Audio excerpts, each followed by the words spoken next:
काला पानी न्यूज 24 खबरें सबसे तेज सबसे पहले अभी सब्सक्राइब करें।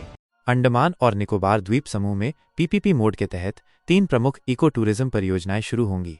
अंडमान और निकोबार द्वीप समूह में टिकाऊ पर्यटन को बढ़ावा देने के एक महत्वपूर्ण कदम के तहत अंडमान और निकोबार द्वीप समूह एकीकृत विकास निगम ANIIDCO ने ANDN प्रशासन की ओर से 3 प्रमुख इको टूरिज्म बुनियादी ढांचा परियोजनाओं का प्रस्ताव किया है। ये विकास एव्स द्वीप, स्मिथ द्वीप और श्री विजयापुरम में प्रतिष्ठित मेगापोर्ट रिजॉर्ट में नियोजित सार्वजनिक निजी भागीदारी PPP मॉडल के माध्यम से कार्यान्वित किए जाएंगे। स्थायी वित्त समिति SFC ने 3 अप्रैल 2025 को अपनी बैठक में इस प्रस्ताव को मंजूरी दे दी, जिससे इन परिवर्तनकारी परियोजनाओं का मार्ग प्रशस्त हो गया।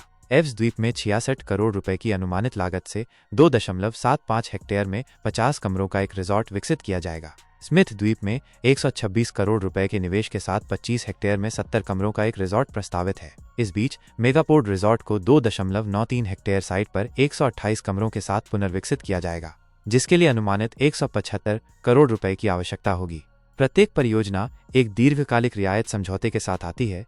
एव्स और स्मिथ द्वीप परियोजनाओं के लिए 75 वर्ष, जिसमें निर्माण के लिए 4 वर्ष शामिल हैं, और मेगापोर्ट रिजॉर्ट के लिए 50 वर्ष, जिसमें 3 वर्ष की निर्माण अवधि है। पर्यावरण, वन और जलवायु परिवर्तन मंत्रालय MOEF और CC से CRZ मंजूरी पहले ही एव्स और स्मिथ द्वीप परियोजनाओं के लिए प्राप्त कर ली गई है। मेगापोर्ट रिजॉर्ट के पुनर्विकास के लिए CRZ मंजूरी प्राप्त की जाएगी। एक पारदर्शी और कुशल बोली प्रक्रिया सुनिश्चित करने के लिए ANIIDCO ने निजी डेवलपर्स की बोली प्रबंधन और चयन के लिए मेसर्स KPMG और मेसर्स डेलॉयट को लेनदेन सलाहकार नियुक्त किया है। ये रिजॉर्ट GRI, लीड या ग्रीन ग्लोब जैसे अंतर्राष्ट्रीय हरित भवन मानकों का पालन करेंगे और पर्यटन मंत्रालय के मानदंडों के तहत 5 स्टार प्रमाणन प्राप्त करने का लक्ष्य रखेंगे। प्रत्येक विकास में सौर ऊर्जा बैकअप, वर्षा जल संचयन, सीवेज उपचार और जल शोधन प्रणाली सहित आत्मनिर्भर बुनियादी ढांचा होगा। यह सब रियायतधारियों द्वारा स्थापित किया जाएगा।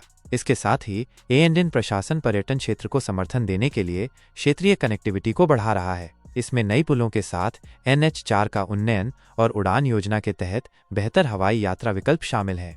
इन परियोजनाओं से महत्वपूर्ण रोजगार के अवसर पैदा होने की उम्मीद है, विशेष रूप से स्थानीय युवाओं के लिए, जबकि द्वीपों में पर्यावरण के अनुकूल उच्च गुणवत्ता वाले पर्यटन को बढ़ावा मिलेगा। सक्षम प्राधिकारी से अंतिम मंजूरी के बाद सभी 3 विकासों के लिए अनुरोध प्रस्ताव RFP जल्द ही जारी होने की उम्मीद है।